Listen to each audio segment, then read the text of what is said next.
All right, good afternoon, everybody. My name is Peggy O'Flaherty. I am the CEO and co-founder of Vinly. Thank you so much for joining us for the Unfair Advantage. This is Jeremy Burton's call, but I'm kicking it off because he has a space posted on Vinly.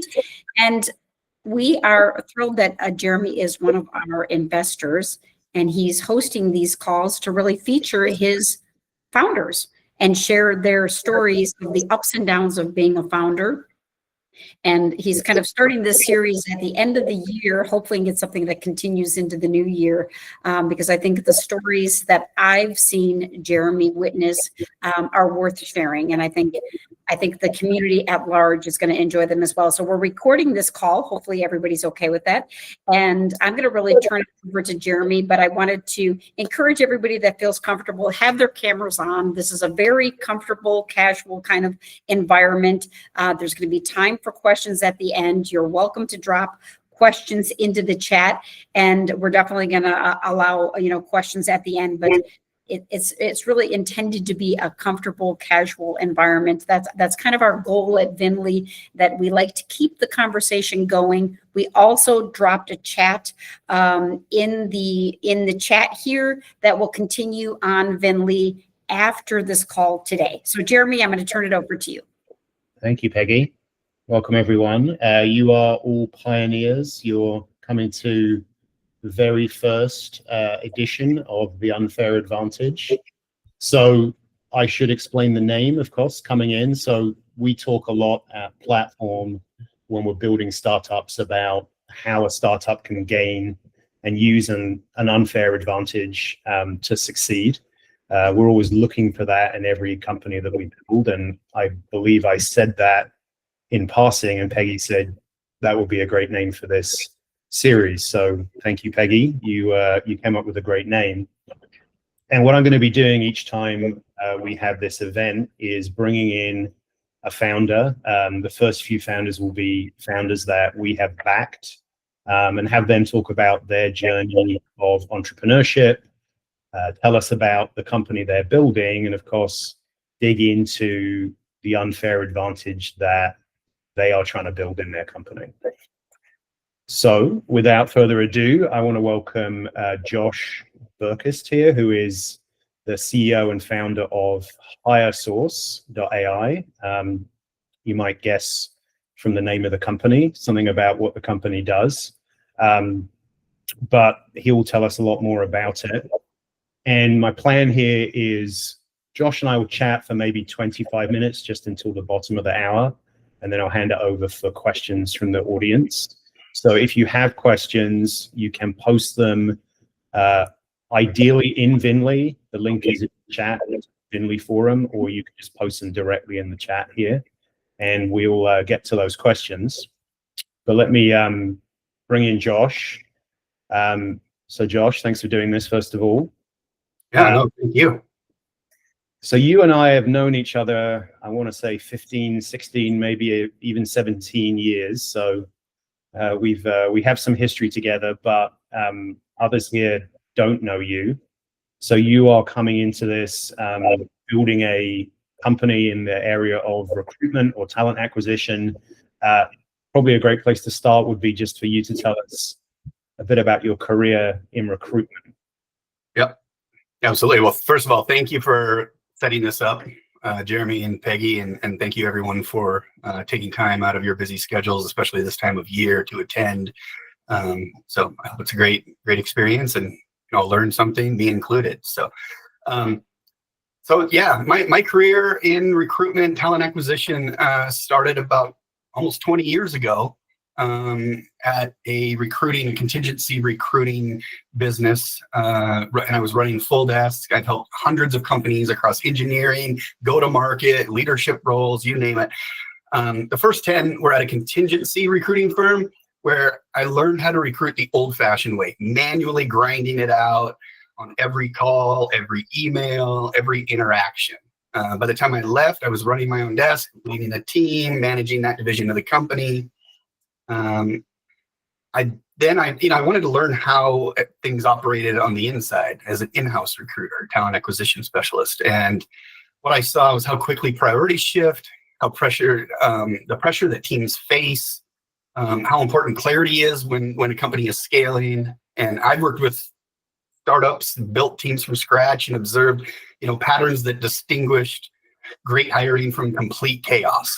And eventually, at one point, Jamie called and asked me to come run technical recruiting at Winolo. That experience opened the door for platform, and ultimately that path led to starting HireSource. So everything I've learned over those years made the problem impossible to ignore and shaped the vision for what HireSource needed to become. That's great. Yeah, we've certainly hired a lot of people together over the years. So let's pivot to the topic that everyone is talking about, AI. Obviously, AI is a given in pretty much every startup. I think every startup is an AI company by definition in 2025. When we look at the area of what we might call AI recruiting, it's, I would argue, a somewhat obvious area for AI to maybe start to have an impact, but perhaps you can kind of lay out how you see it, and maybe are there misconceptions that founders, potential employees, hiring managers have about how AI might be used in recruiting? Yeah, there's definitely some big misconceptions that I see right now, and I think the most glaring that I've learned from others in this journey so far is that AI recruiting means that you can press a magic button and the entire hiring process just magically runs itself. In reality, it's much more nuanced than that. And people think AI will replace the human element of recruiting, but in reality, the best system will remove the heavy lifting, so people can focus on what matters, like building relationships. But it's not going to completely just run things with the click of a few buttons. So AI can search, it can filter, it can prioritize candidates faster than any human out there. It can read messages, it can create personalized outreach messages, track responses, keep things moving in the background, essentially. But what it just cannot do is replace the human context and judgment or relationship building that actually closes great talent. So I think this is what people overlook. It's the number one thing I think that is overlooked, is that AI is only as accurate as the clarity of the role. So if the inputs are vague, generic, or confused, the output's going to be the same. Essentially, it's garbage in, garbage out. It applies directly to the sourcing and recruiting process as well. So when teams are aligned about what, quote unquote, great looks like, AI becomes incredibly powerful. When they don't, it struggles. And the power is in the combination of those two. AI handles the grunt work that slows teams down, and humans step in where nuance and trust are, they're required. Super interesting. So maybe we can build on that. And I'd love to hear, if you think about the sort of end-to-end process of hiring someone, and you touched on this already, there's a series of stages. As you start to build out HireSource, which part have you started with and why? Sourcing.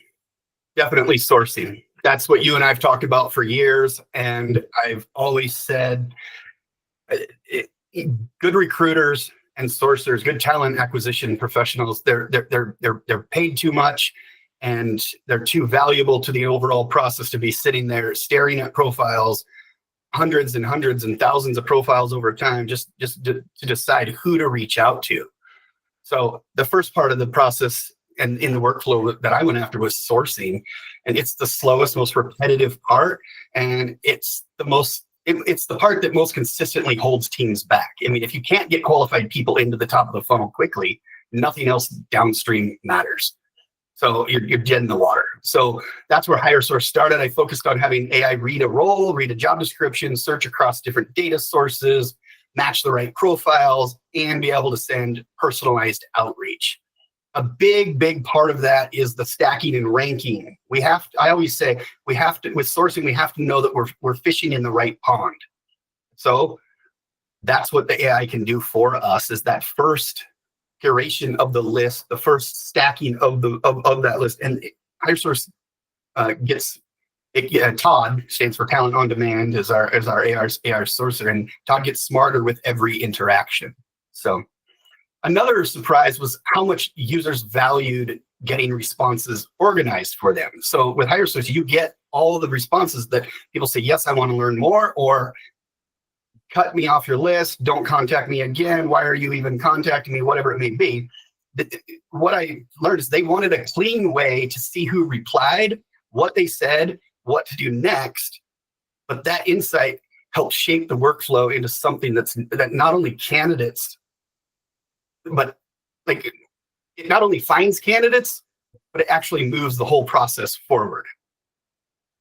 Got it. So maybe just for alignment on terms, since not everyone's familiar with this space, you use the term sourcing, and obviously the company's called HireSource. Is sourcing essentially the same as top of funnel, and is a sourcer essentially the same as an SDR in traditional sales?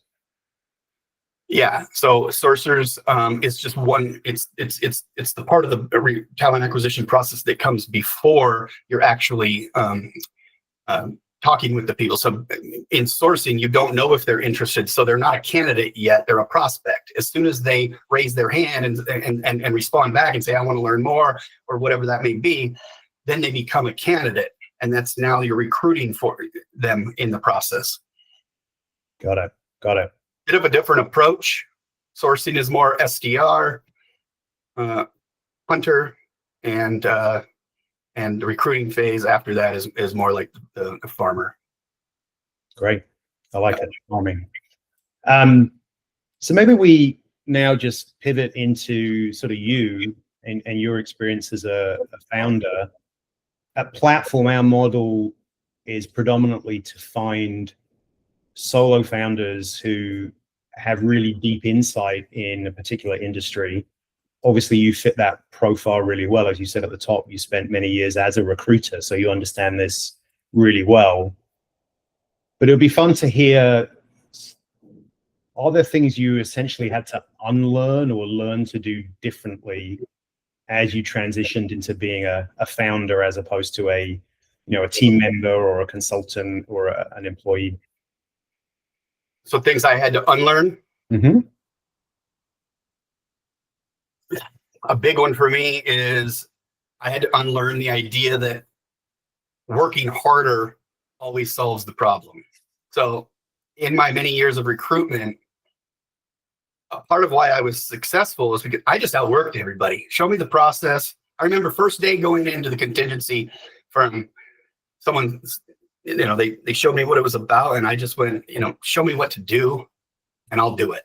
And that was kind of my mantra the whole time. But more calls, more sourcing, more follow-ups. That was the name of the game. You want to, work harder, not smarter was really what it was about. Just trust the process and just stick to it. But as a founder, that mindset doesn't scale. You can't brute force your way to build systems that work without you doing every piece yourself. I mean, another thing, I had to let go of the instinct to stay in the weeds, essentially, is what I'm trying to say. And I did that because it feels productive. As a recruiter, being in the weeds was the job. As a founder, it can actually slow me down. And I had to learn to trust the team, trust the product, and let the process reveal the next step, rather than trying to personally drive every single outcome. So another, I think, is that users want a product that is polished first. They do not. That what they want is speed, clarity, results. I had to unlearn the idea that everything needs to be perfect before showing it to someone. The truth is that shipping early, getting that early feedback and adjusting based on it is 10 times more powerful than building just for the pursuit of perfection, because that's what it feels right. Yeah, I think that's hugely important, and comfortable with showing up when it's very early, I think, is a big challenge for a lot of people who are new to being founders. Yeah, and I think it just, at times, I have focused on making it, quote unquote, perfect. And even in our interaction, I'm trying to not even use that word anymore, to perfect it or make it perfect. I think it goes back to getting out of the weeds, and that work often gave me something. It gave me a focal point when things weren't absolutely clear in my head. Not that they are ever absolutely clear, but they weren't really clear. So I think I gravitated towards being more in the weeds for that and making it quote unquote perfect, when really it's not about that. It's about the results and the value add. And recruiters and people in talent, especially, even calling, as I call them, friendlies, people I know in the industry that I've worked with and whatnot, were like, I love that you're doing this, but if it doesn't immediately add value, I'll try it once. If it doesn't work, I'm done. So I initially, early on, was mistaken that feedback for I want a perfectly developed product, when in reality they just wanted it to work. Yeah, very true. So maybe we can talk a little bit about the psychological side of being a founder. I know there are many founders on this call, not just you. We talk about it being a roller coaster ride. Being a founder tests you like nothing else. The highs can be very high, the lows can be very low. Things go up and down very quickly. One week you think I'm going to win and be ringing the bell at the New York Stock Exchange. Next week you think you're going to fail, and that process is draining and testing. It tests you like nothing else. So maybe if that rings true for you, maybe you can share a bit about kind of how do you handle that? How do you handle the roller coaster ride and the highs and lows? Yeah, this is a big one. I struggle with this. I handle the roller coaster by accepting the highs and lows as being part of the job, not that something is wrong. Now, that's what I do, but it's not always clear and an easy path there. I tend to wear my emotions on my sleeve, and I really feel those ups and downs. And so I do interpret them initially as, oh, something's wrong. So recruiting trained me for that. One minute you're making a big placement, the next minute the candidate backs out and the whole thing resets. So building a startup is pretty much the same pattern. It's just amplified. You those questions in your mind and those problems that arise, just it's up and down, and it's by the day, by the hour sometimes. So I try to focus on momentum instead of emotion. If the product moves forward even a little that day, it's a win. If the conversation opens up a new door, it's a win. So small wins stack up, and they help me feel grounded when everything else around me feels chaotic. So structure is another one. I lean heavily on structure. Clear goals, a simple plan, and a tight feedback loop keep me from, getting pulled in every direction to whatever's happening that week. Stay focused, have that end goal. So when things feel overwhelming, I go back to the basics. Pull out my notes. What do the customers want? Or, early champions, what do they want? What was their feedback? What did we learn today? I ask myself that constantly. What did I learn? And what is the next measurable step? And I think that's something that I've gotten better at. I'm not great, but it's not just the next step, but it's next measurable step, and the why behind what we're doing, and the why are we explaining it, or why are we doing it, and be able to explain that to someone that doesn't understand it. Like my wonderful wife, Elizabeth, she does not understand recruitment really at a high level. She does, but every day we're talking about how did they go, and I'm explaining what went on. And if she can understand it, I know that I'm putting it in the right framing and perspective for others.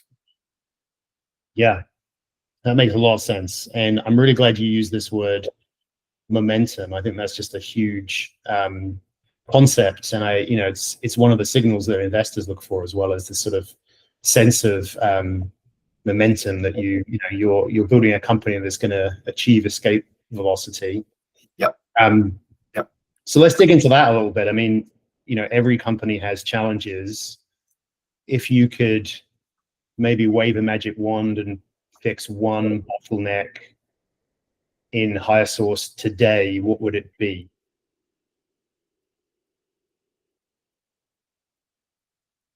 Hold on, I have one thought on that last question that I just want to put out there because I think it's so important. Having a life outside of the company matters. So for me, that looks like family, running, the kids in their sports.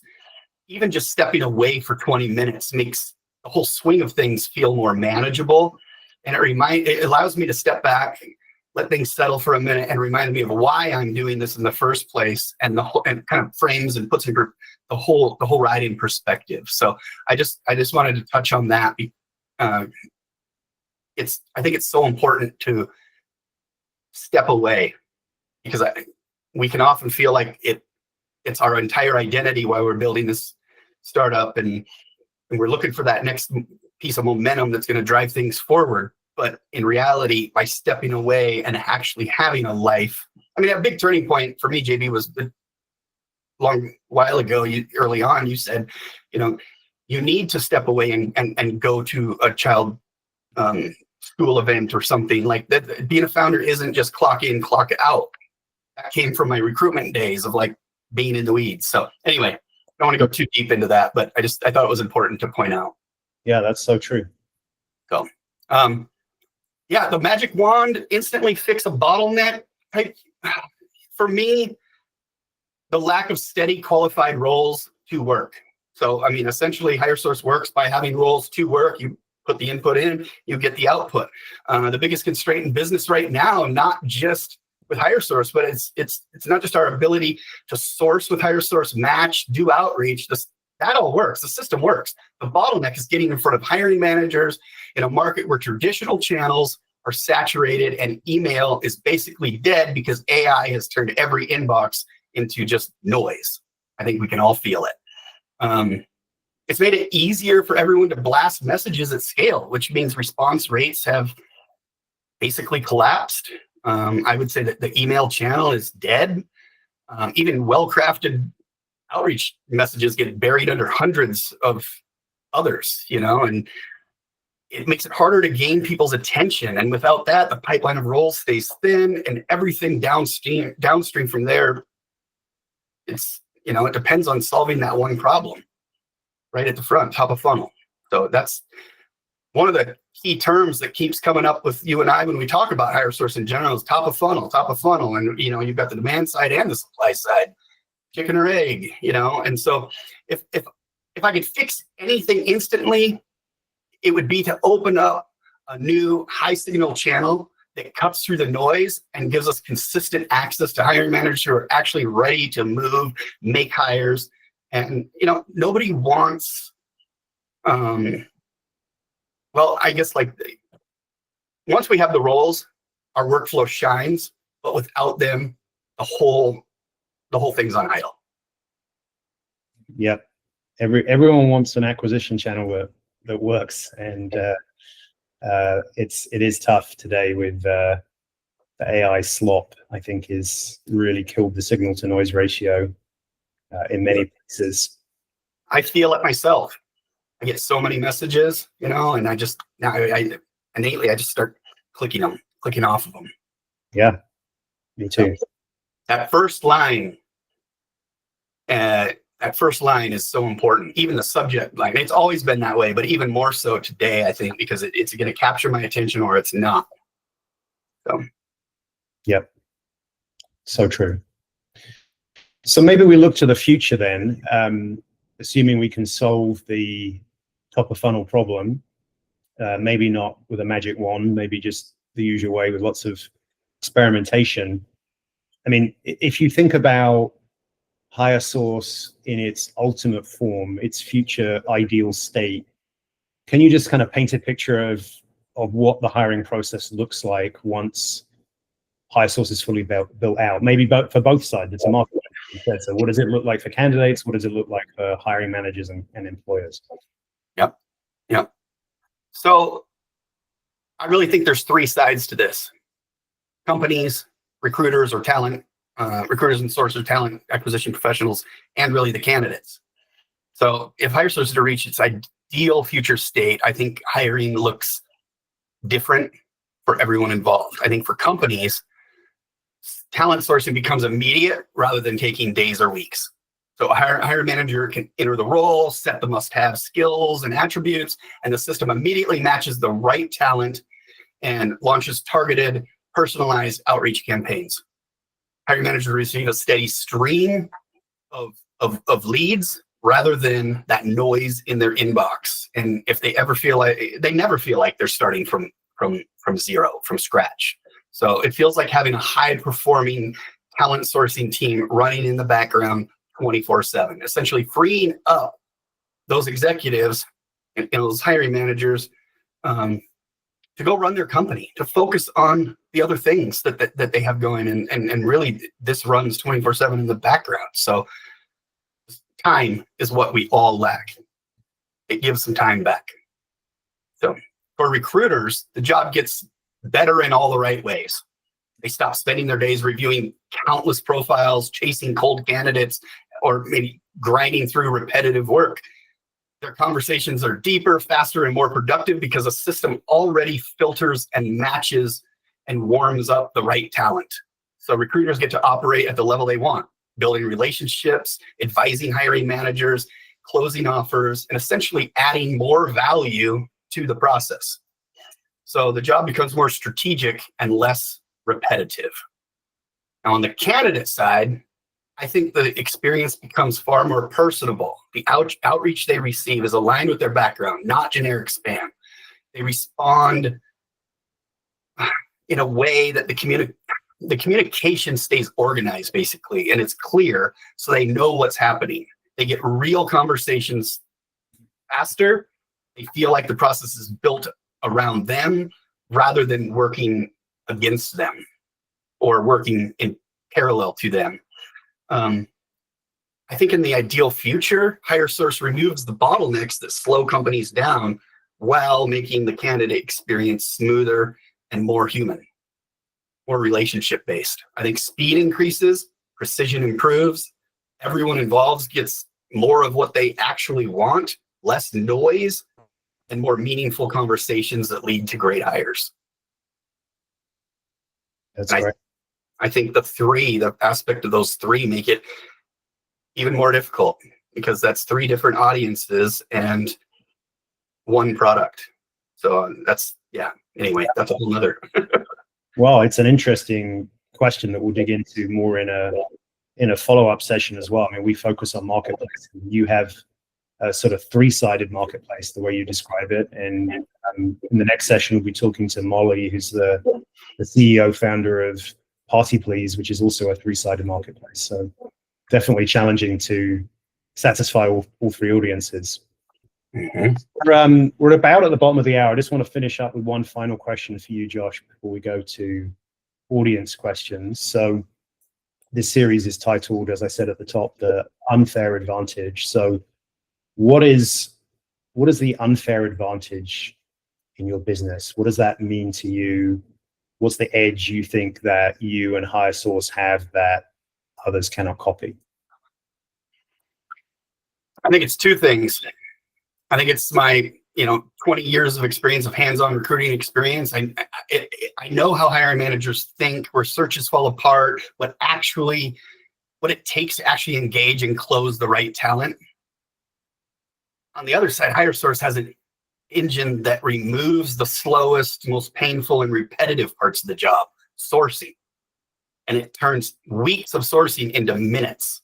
Most competitors, they have one or the other, but very few actually have both. There's tons of competitors that claim that they do both, but in reality, it's not happening. So I think the real edge comes from how those two pieces work together.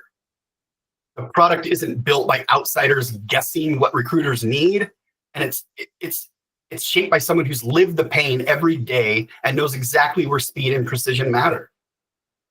That shows in the quality of the matches, the clarity of the workflow, and the way the system focuses on engaging candidates instead of creating noise. So one of the pieces of feedback that really felt good was, after showing it to a few recruiter friends, and their feedback was consistent. But this is exactly how we work. The workflow is exactly how we already do it. And I said, that's exactly it. That's what I wanted. I wanted it to just fall in line. So, yeah. Great, Josh. Yeah. I mean, I think what you're saying is it's the combination of that deep domain expertise in the subject matter combined with a use of technology to build a process that is kind of effective, but also, still human. Yeah. Is if I'm not putting words in your mouth. No, it's the market, the technology, and the market. People are not ready for AI driven only. The tech's not there, and even if it were, people are not. The feedback I'm getting are they're not ready to do away with human in the loop, and it's I don't believe that is where it's heading. I think that recruiting is a relationship first. It's based on a relationship first model. So that's what we've done with HireSource, and it's designed to make those human connections easier, not to replace them. So fantastic. Well, thank you for all of that. Time for some questions from the audience. I'll read them if you don't mind. So Michael has a couple here. So why don't we start with maybe an obvious question we didn't quite cover in the beginning is, could you share what the current state of HireSource is? I guess the question is, how much is built out?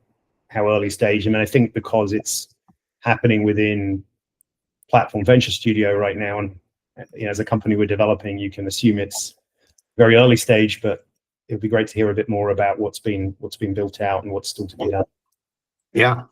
So we have the engine built, and it is functional to where you can put your criteria in, and it will go and produce results, and it will send the messages and whatnot. But there's just some little nuanced things, which is a lot, but of making it, improving it. I pause because I'm trying to not use the word perfect, but it's really, the value has to be there, and it has to add value and make things faster or better, or both. It's not quite there yet due to some little idiosyncrasies of the system and whatnot that we're cleaning up. But so I'm using it. I guess a good way to kind of frame this is I'm using it, but it's not in a place where we're ready to give it out to people and just have them run with it. That makes sense. It does. So second question from Michael. Could you share some of the journey to your ICP? It'll be interesting to hear how this has evolved over the life of your venture. I think if I can add to that, what the question is getting at is obviously hiring is not just a vanilla one-size-fits-all process. Sometimes you're hiring for a very big company, sometimes you're hiring for a very early stage company. There are different kinds of roles, different industries. So maybe tell us more about the initial focus. Your own background, as you said at the top, is in tech hiring. So is that where you're starting, or are you starting somewhere else? Now we're starting in tech hiring, and really my focus is for talent acquisition professionals, sourcers, and recruiters.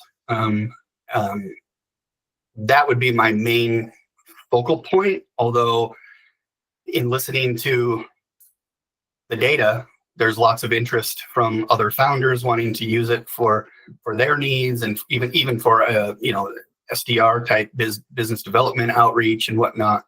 So yeah, there's many different uses, but I am using my experience, and the reason this all came about, as you know, JB, is because the sourcing process takes so much time, and it's really, really expensive for companies, and it's slow and the mundane process. So that's definitely where we want to start.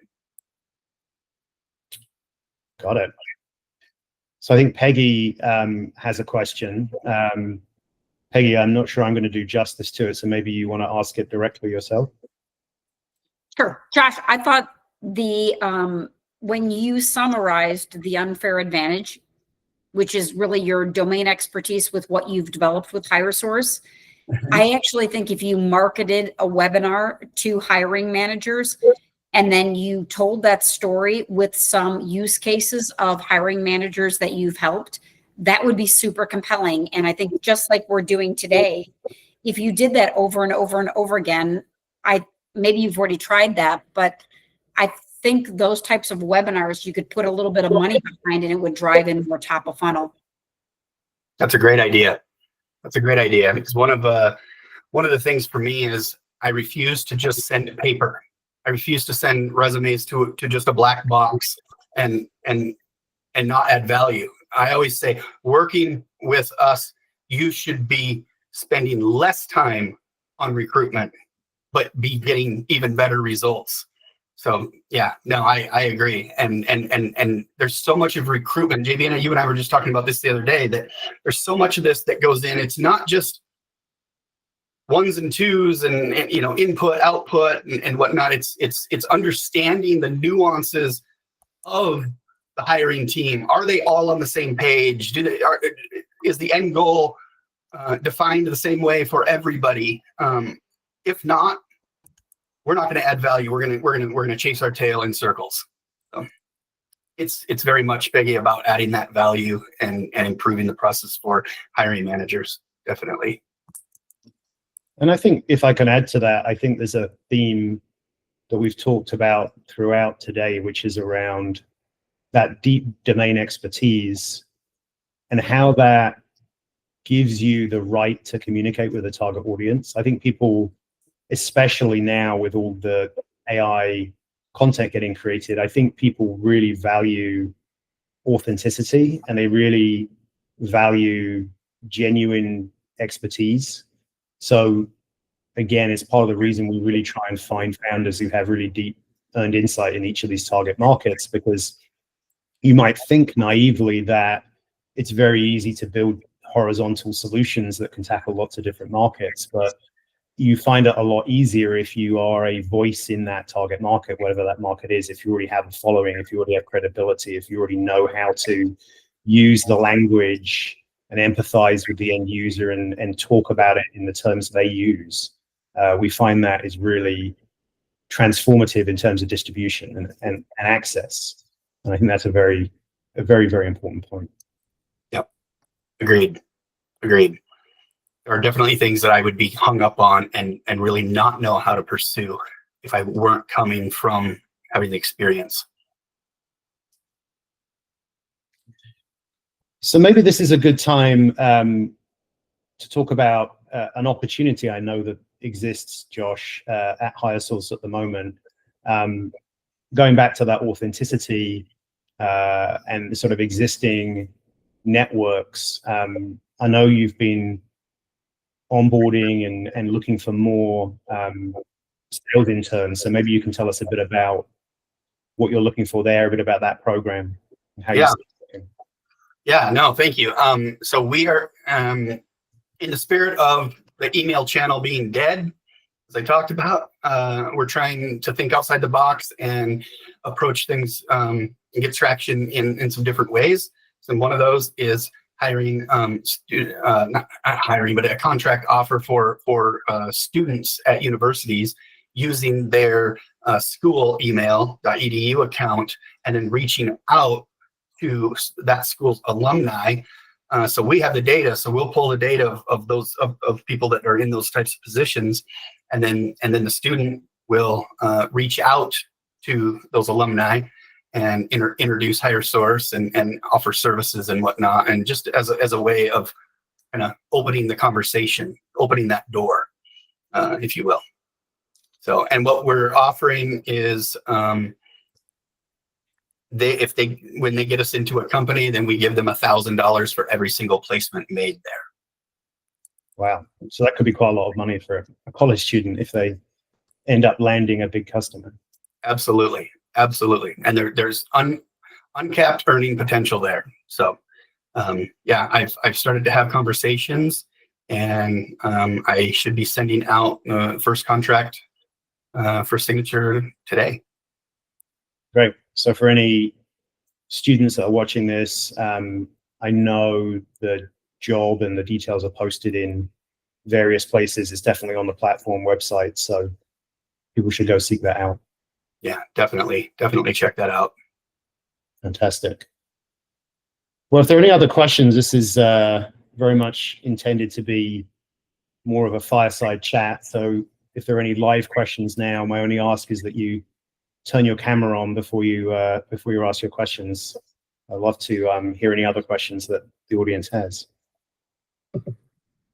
Hey Josh, can I get an email from Todd with the link to send to students to apply? Absolutely. Yep. I'll get you something after this. Yep. And then Chris, it'd be awesome if you could tell me all the students that I know well that I could send that link to on Vinly. Thank you.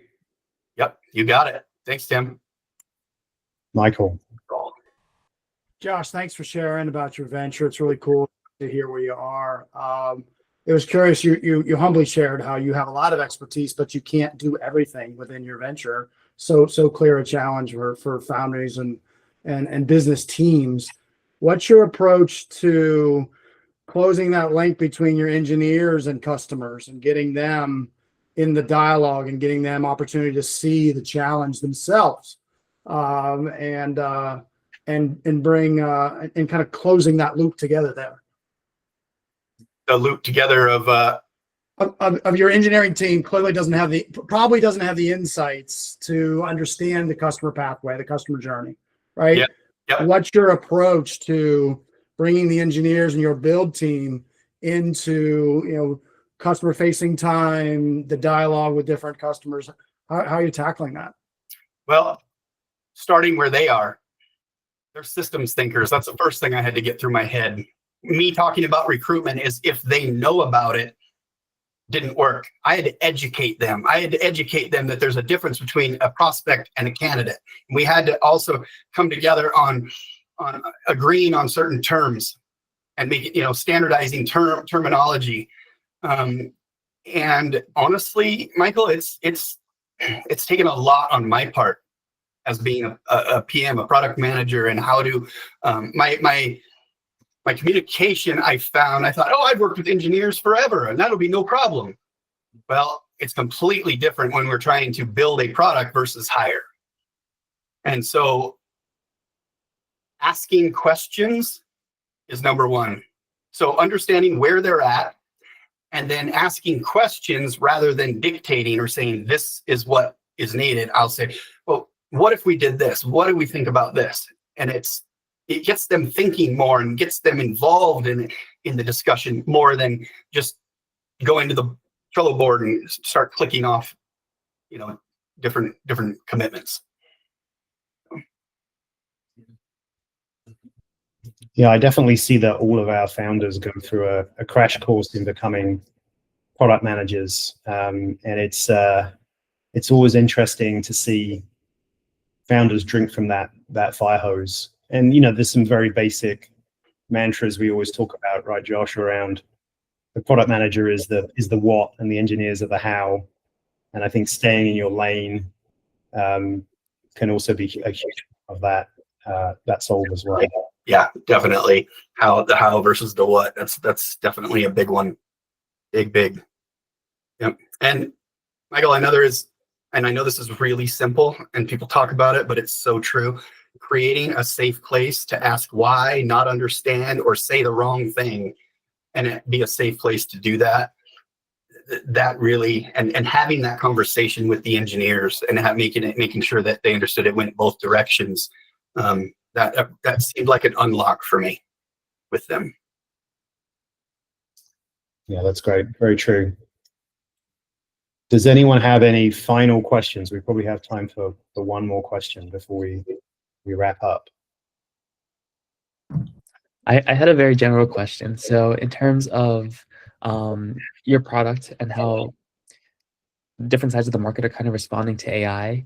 How would you say like the overall sentiment towards AI being utilized in different parts of your market are? So, for example, the hiring managers, are they feeling threatened versus the consumers who feel like this could actually help them a lot more?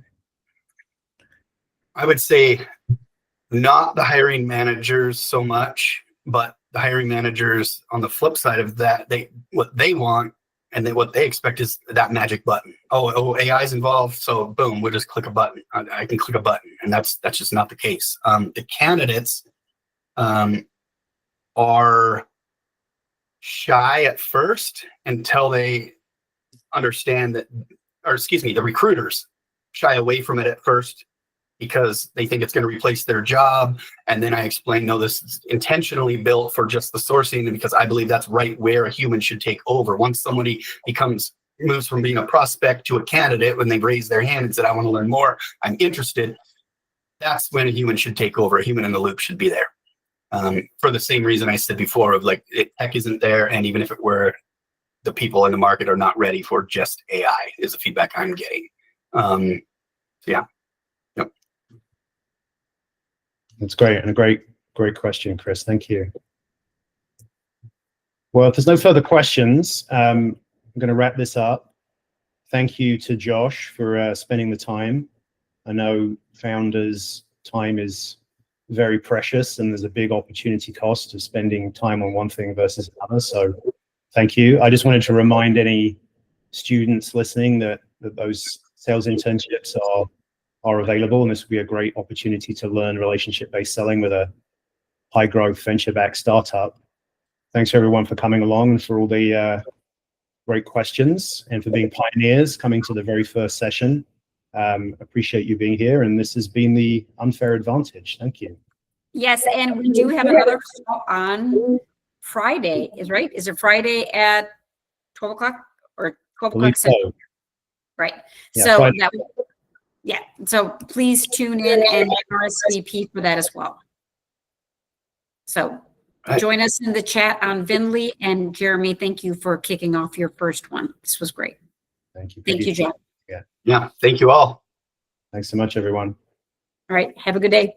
Bye-bye.